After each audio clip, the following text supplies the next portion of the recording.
Wow! Nakatanggap ng mga dollhouse sina Mandy at Britney para sa kanilang kaarawan. Ang galing naman! Alisin na natin ang mga laso at simulan na ang pagdekorasyon sa bawat bahay. Magiging masaya ito. Si Britney ay may naisip na, ano ang gagawin mo sa bahay ng manika mo?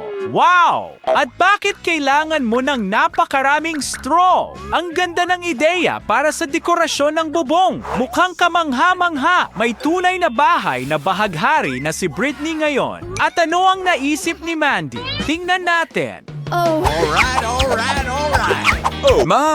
Mas tapang ang ideya ni Mandy. Nakahanap siya ng maraming kadena. Ngayon, tinatakpan niya ang buong bubong ng mga kadena. Ang galing! At nagpasya pa siyang idikit ang mga bungo sa ibabaw ng bubong.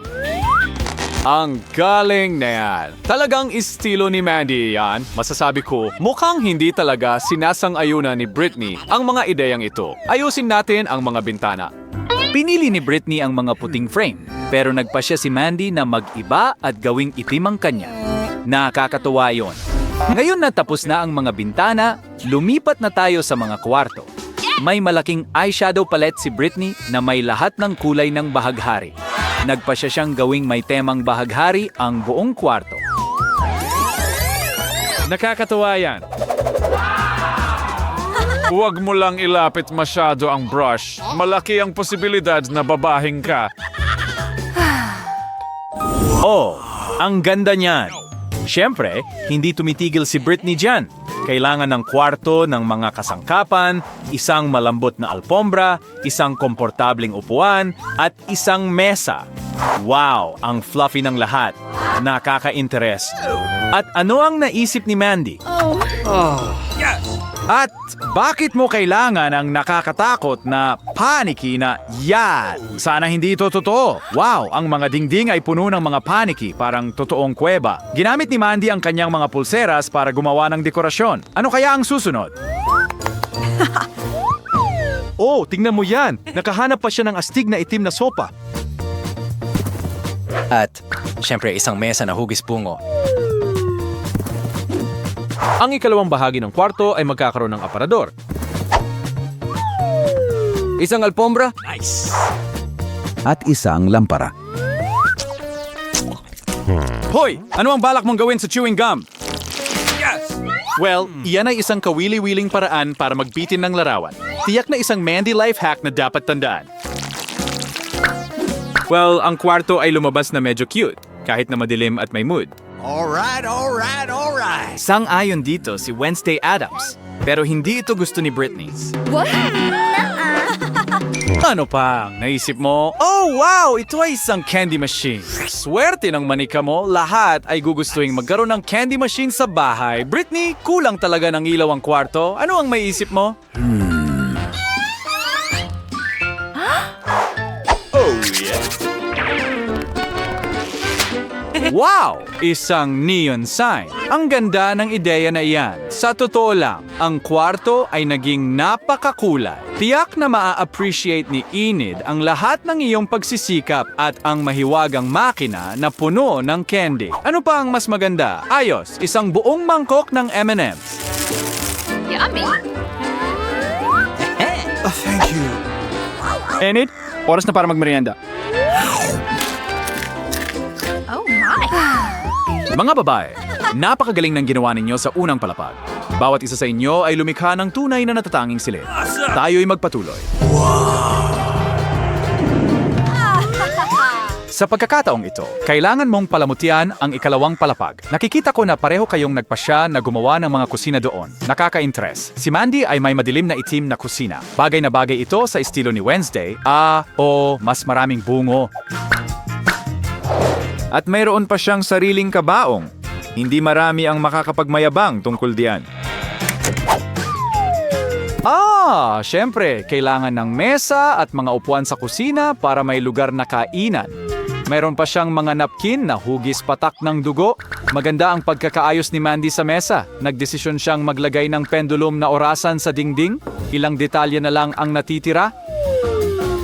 At ngayon, ipinapakita namin ang kusina ni Wednesday. May hinihintay ba tayo? Anong ginagawa ng nakakatakot na paniki dito? Lumalabas na kaibigan pala ito ni Wednesday. Ayos, dumating si Draculaura para bisitahin siya. Ngayon ay nagkakaroon sila ng girls hangout, nag-uusap tungkol sa sariwang dugo. Astig! Tingnan natin kung ano ang naisip ni Britney. Mas cute ang kusina ni Britney. Akala niya masyadong boring ang orihinal, kaya nakahanap siya ng mas pink na version. Pero bakit mo kailangan ng mga marker? Ngayon ko naintindihan. Nagpasya siyang mag-drawing sa buong kusina. Sa totoo lang, masaya nga yan na ideya. Ngayon, mukhang mas masaya na ito. Ang mga kulay ay perpektong magkatugma. Astig. I-install na natin ito. Anachin, sabihin ko tayo yung kusinang ito ay talagang estilo ni Enid. Magandang wallpaper. Ang isang kusina ay nangangailangan ng lahat ng mahahalaga. Mga kagamitan, mesa, upuan, at ilang masarap na pagkain. Siyempre, mayroon pang pagkain ng pusa para sa pusa ni Enid. Oh, ang cute niya.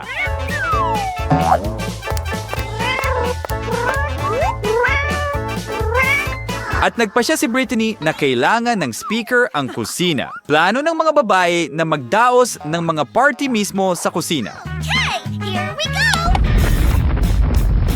Ang astig niyan. Pero hindi natutuwa si Mandy sa mga maingay na kapitbahay. Pero hindi alintana ni Enid. Patuloy lang siya sa kasiyahan. Dahil tapos na ang ikalawang palapag, lumipat na tayo sa ikatlo. Ano ang may isip nyo ngayon mga babae? Brittany, mag-ingat. Isang nakakatakot na gagamba ang lumilipad papunta sa'yo. Nakakatakot talaga. Brittany, kalma lang. Laruan lang yan. Natakot ka talaga. Mandy, ano ang gagawin mo sa ikatlong palapag? Bukod sa gagamba, may ilang sapot din si Mandy. Magiging maganda itong kurtina para sa kwarto. Oh, ang ganda ng rug. Sana meron din ako nito. Brittany, may naisip ka na ba? Well, oo naman. May ilang ideya na siyang rainbow. Oh, yeah?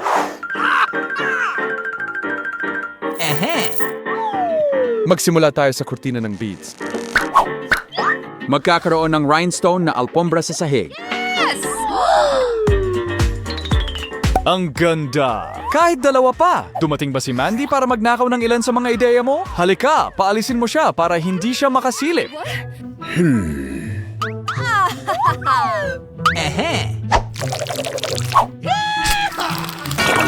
Ang nakakatawa niyan, Brittany, at medyo original din. Oops, Mandy, ang kilay mo. Nakadikit ito sa papel. Bilisan mo at ibalik mo na. Kung hindi, magmumukha kang kakaiba na may isang kilay lang. Sige, ngayon ay perpekto na. Balik na tayo sa mga kwarto bago kayo magsimula. Okay.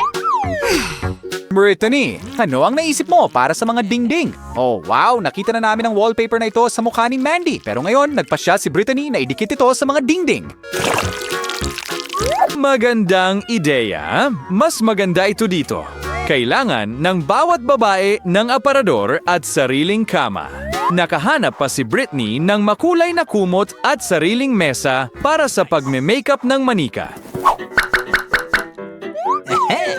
Ipakita natin kay Enid ang kwarto. Dapat niya talagang tingnan ito.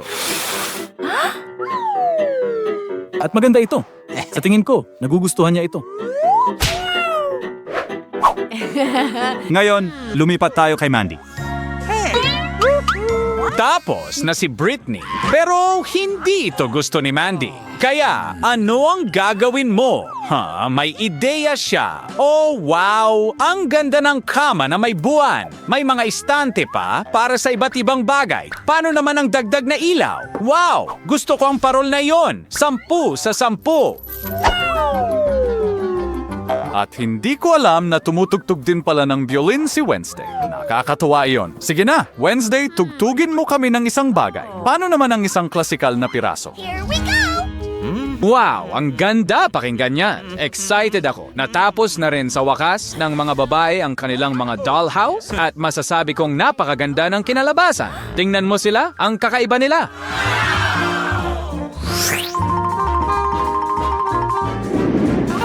Bawat manika ay may sarili pang bakuran. Makakakuha sila ng sariwang hangin dito, pero mukhang nababagot ang mga babae sa paglalaro ng magkahiwalay. Paano kung maglaro kayo ng magkasama? Siyempre, mas masaya yon. Okay. Maniwala ka sa akin.